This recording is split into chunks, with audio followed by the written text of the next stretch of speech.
Subscribe कीजिए दोस्तों हमारे चैनल को। नोटिफिकेशन पाने के लिए बेल आइकन को प्रेस कीजिए। देखो बच्चों, ऑनलाइन क्लासेज में आपका स्वागत है। आज हम क्लास 6 में जो आपकी बुक है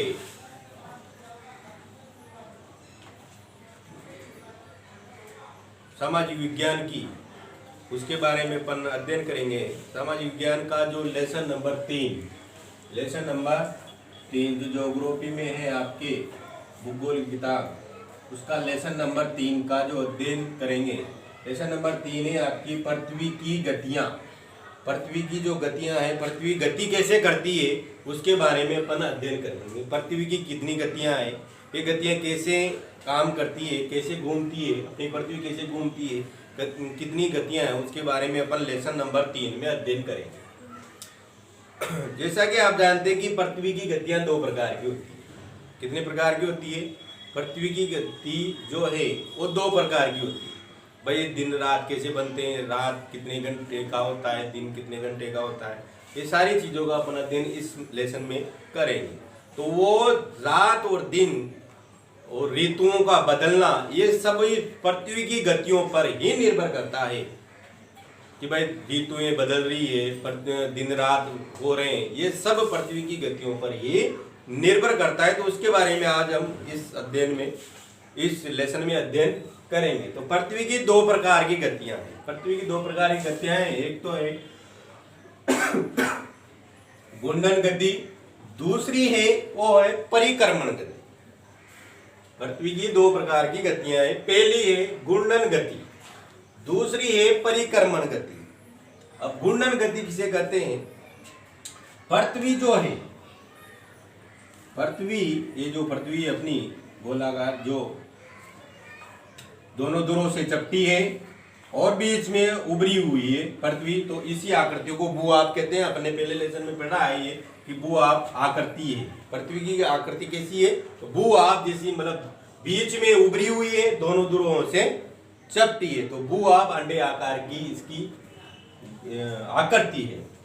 तो इसमें क्या है? घूर्णन गति। घूर्णन गति के बारे में अध्ययन करेंगे अपन।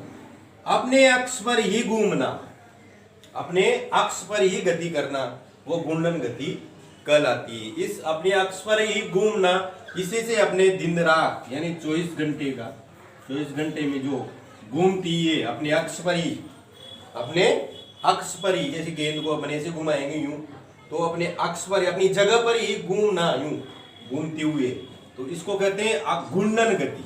अपने अक्ष पर ही घूमना, ये घूर्णन गति 24 घंटे में पूरा होता है ये कार्यकाल। सूर्य के चारों ओर एक ही स्थिर कक्ष में गति करना। आगे देखिए, अगर आप, पृथ्वी अपने अक्ष पर घूमना घूर्णन गति कहलाता है। पृथ्वी अपने अक्ष पर ही घूमना घूर्णन गति कहलाता है। सूर्य के चारों ओर एक स्थिर कक्ष में पृथ्वी की गति को परिक्रमण कहते हैं। ये परिक्रमण गति, ये परिक्रमण जो चारों ओर घूमती है सारी को सूर्य के, उसे परिक्रमण गति कहते हैं।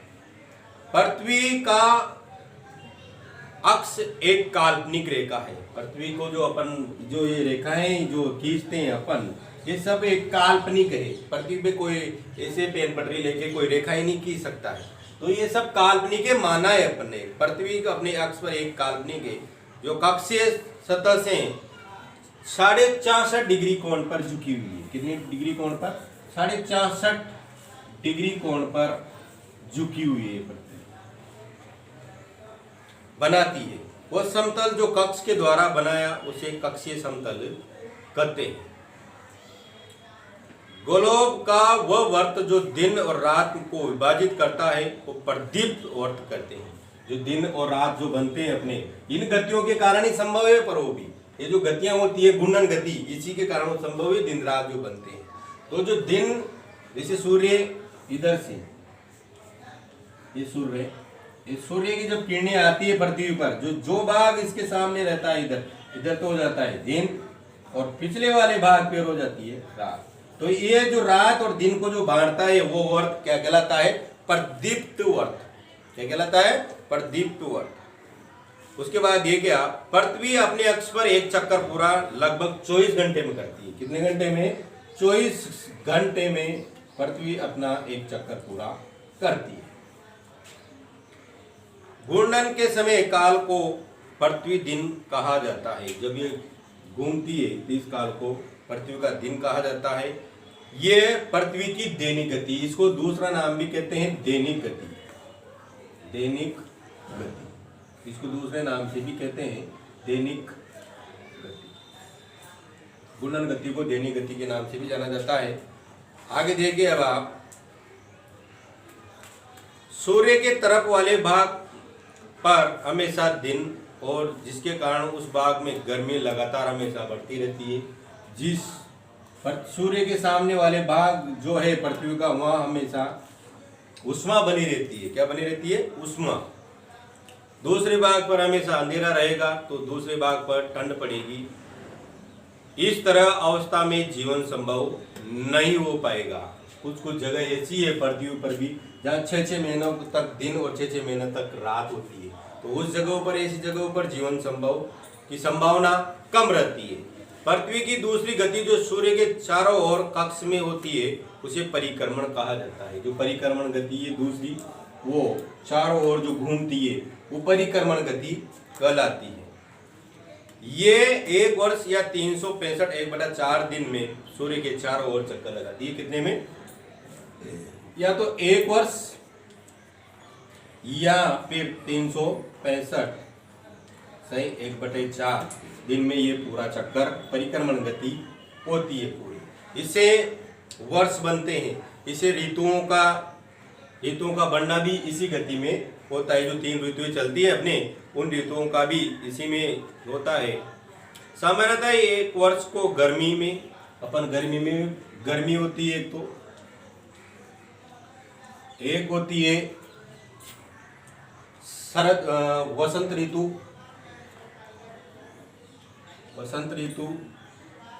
उसके बाद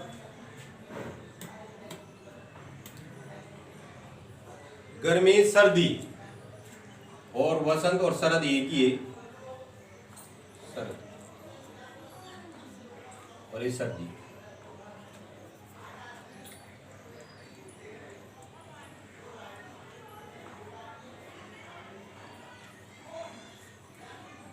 गर्मी, सर्दी और वसंत और शरद 3 ऋतुओं में अपन इसको बांटते हैं।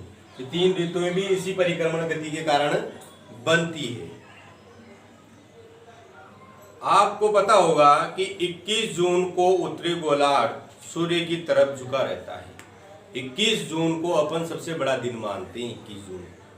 21 जून के दिन जो होगा वो सबसे लंबा दिन रहता है, क्योंकि सूर्य की किरणें कर्क रेखा पर सीधी पड़ती है।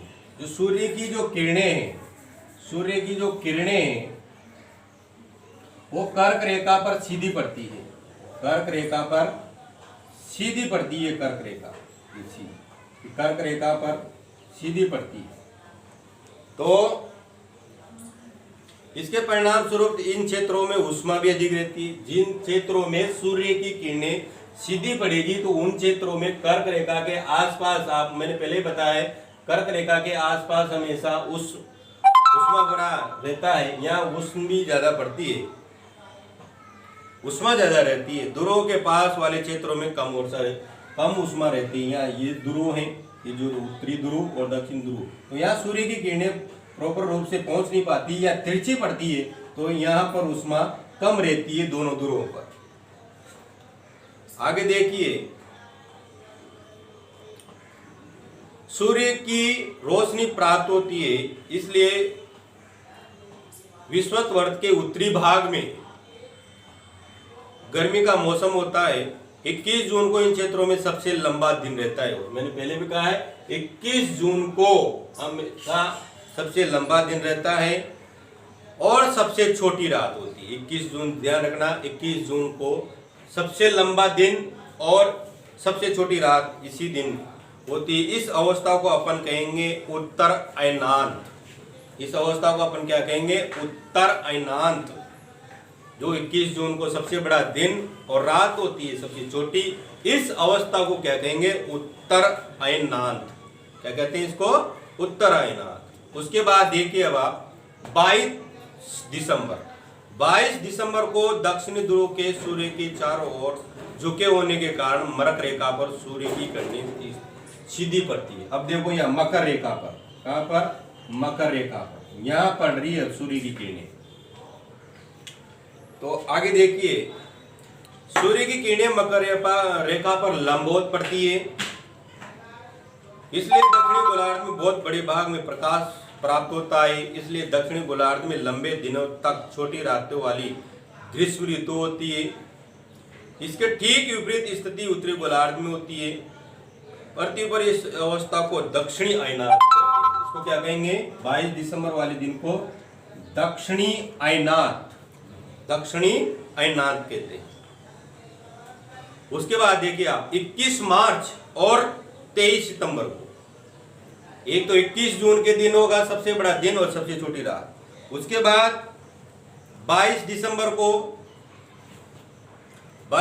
को इस दिन अपन को क्रिसमस डे भी, जो क्रिसमस डे का पर्व मनाया जाता है वो भी इन्हीं दिनों में मनाया जाता है। 25 दिसंबर को मनाया जाता है ना, वो भी इन्हीं दिनों में मनाया जाता है। उसके बाद अपन देखेंगे अब आप 21 मार्च और 23 सितंबर। इस दिन सूर्य की किरणें विषुवत पर सीधी पड़ती है। विषुवत जो बीच का जो है विषुवत, इस पर सूर्य की किरणें सीधी पड़ती है। इस अवस्था में कोई भी ध्रुव सूर्य के चारों ओर नहीं झुका हुआ होता है, इसलिए यहाँ पर दिन और रात बराबर होते हैं। इसलिए इस दिन कौन कौन सा दिन है वो? एक तो है 21 मार्च और एक कौन सा है? 23 सितंबर। इस दिन और रात दोनों बराबर होते हैं, क्योंकि यहाँ विषुवत पर सूर्य की किरणें पड़ रही है, इसलिए यहाँ दिन और रात दोनों बराबर होते हैं। इसलिए इसे विषुवत वर्त भी कहा जाता है। 23 सितंबर को उत्तरी गोलार्ध में शरद ऋतु होती है, जबकि दक्षिणी गोलार्ध में वसंत ऋतु होती है। 21 मार्च को स्थिति इसकी विपरीत होती है, जबकि उत्तरी गोलार्ध में वसंत ऋतु और दक्षिणी गोलार्ध में शरद ऋतु होती है। इस प्रकार स्पष्ट है कि